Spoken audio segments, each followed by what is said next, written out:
Halo, perkenalkan nama saya Tiur Sahat Srindari Sinaga, NIM 180303008 dari Prodi Kesehatan Masyarakat. Dosen pembimbing Ibu Sri Munte. Di sini saya akan membahas tentang limbah padat, yaitu dari mata kuliah Pencemaran Air dan Tanah.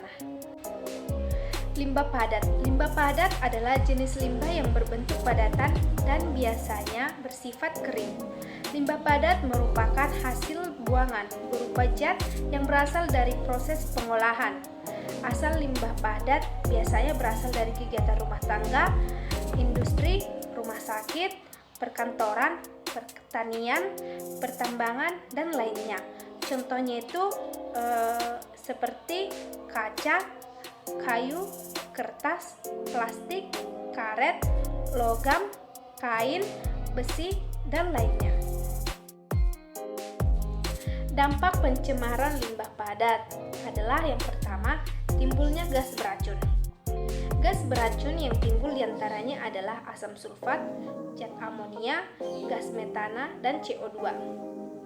Beberapa jenis gas tersebut dapat timbul oleh limbah padat yang ditimbun serta membusuk yang disebabkan oleh adanya mikroorganisme. Adanya musim hujan dan kemarau yang berganti-ganti, proses pemecahan bahan organik oleh bakteri penghancur dalam suatu aerob dan anaerob menimbulkan gas. Yang kedua, ada penurunan kualitas udara. Disebabkan karena gas hasil reaksi kimia dalam timbunan limbah. Gas hasil reaksi kimia tersebut diantaranya adalah H2S, NH3, CH4 akan terkonsentrasi di udara dengan nilai tertentu. Yang ketiga, penurunan kualitas air. Disebabkan oleh limbah padat yang pada umumnya langsung dibuang ke perairan, seperti ke sungai, laut, dan lainnya. Padatan tersebut dalam air dipecah dalam air dan terurai menjadi bahan pencemar lain seperti padatan larut, padatan mengendap, dan zat organik lainnya. Yang keempat, ada kerusakan permukaan tanah.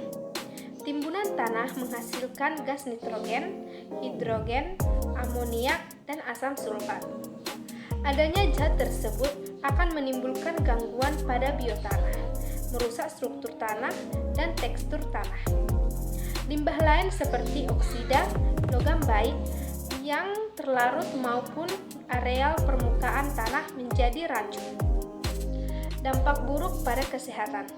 Dampak terhadap kesehatan yaitu dapat menimbulkan penyakit diare dan tipes. Penyakit ini terjadi karena virus yang berasal dari sampah dan pengelolaan yang tidak tepat. Penyakit lain yang sering muncul adalah kudis dan kurap akibat bakteri. Penanggulangan yang kedua adalah biogas.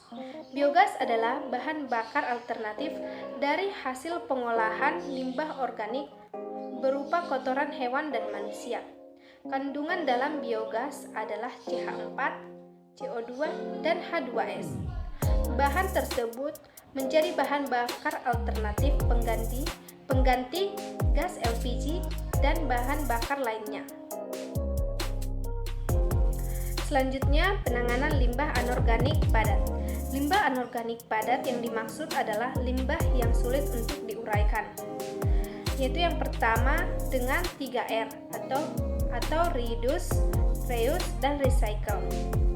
Reuse adalah menggunakan dan memanfaatkan kembali barang-barang yang sudah tidak digunakan.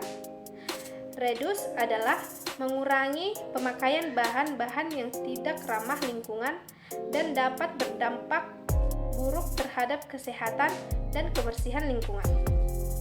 Recycle adalah dengan mendaur ulang sampah melalui proses teknologi khusus.